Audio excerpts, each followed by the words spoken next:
Halo Sobat Value Investor sekalian, ketemu lagi.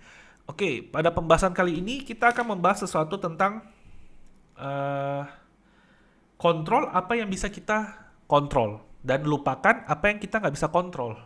Simple ya. Banyak yang bertanya pada saya, Pak, bagaimana kalau seandainya manajemen membeli suatu aset itu lebih mahal daripada harga atau menjual asetnya itu lebih murah daripada harga pasaran? Seperti kayak contoh video saya sebelumnya, ya, saya akan selalu menjawab kontrol apa yang kamu bisa kontrol dan lupakan apa yang kamu nggak bisa kontrol.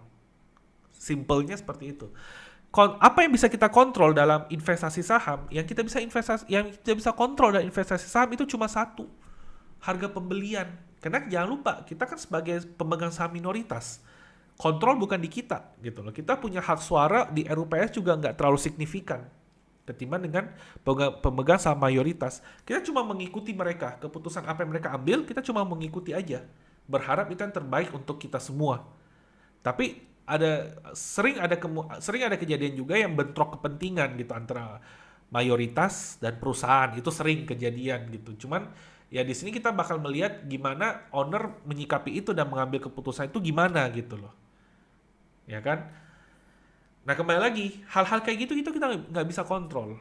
Itu kita nggak bisa kontrol. Itu totally out of our control gitu. Di luar kontrol kita. Jadi ngapain kita capek-capek pusing untuk hal itu? Lupakan aja masalah itu, kita lupakan. Terus kita kontrol apa dong Pak? Yang kita kontrol ya harga pembelian kita. Kita kontrol margin of safety pembelian kita kontrol. Kita kontrol, kita research gimana kira-kira perusahaan itu, research dengan sedetail mungkin gimana kira-kira perusahaan itu produknya sebagaimana, aset-asetnya itu apa aja, siapa-siapa yang menjalankan perusahaan itu kita research.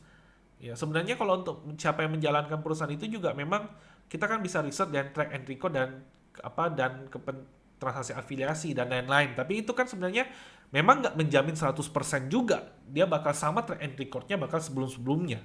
Tapi minimal kita udah ada bayangan, kalau kita udah research, kita udah ada bayangan dan kita udah minimal ya seandainya pun melencengnya dikit dan memang masih bisa tertutup sama margin of safety kita yang kita punya itu. Ya. Jadi intinya kontrol apa yang kita bisa kontrol, lupakan apa yang kita nggak bisa kita kontrol gitu. Jadi kalau memang kita bisa kontrol, kita benar-benar teliti, kita benar-benar research apa yang kita bisa kontrol, harga pembelian kah kita bisa kontrol, kita minta MOS yang menurut kita itu senyamannya kita, yang selebar mungkin, yang disediakan sama market ya, selebar mungkin itu yang kita minta gitu. Jadi kita kontrol apa yang kita bisa kontrol, lalu lupakan apa yang kita nggak bisa kontrol. Jadi seperti itu simpelnya. Kembali lagi, yang kita bisa kontrol cuma MOS-nya doang, margin of safety itu yang kita kontrol, harga pembelian. Jadi untuk menjaga kemungkinan ke depannya yang hal-hal yang kita nggak bisa kontrol. Ya. Oke, sampai di sini dulu pembahasan kita kali ini. Kita akan bertemu pada pembahasan berikutnya. Bye.